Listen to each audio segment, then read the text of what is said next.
Alors, dans cet exercice, on nous donne trois courbes, CF, CG et CH, qui sont les courbes représentatives de trois fonctions f, g et h.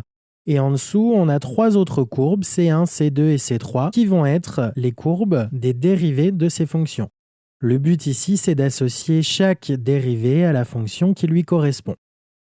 Alors, pour trouver la dérivée de la fonction f, on va partir de ses variations.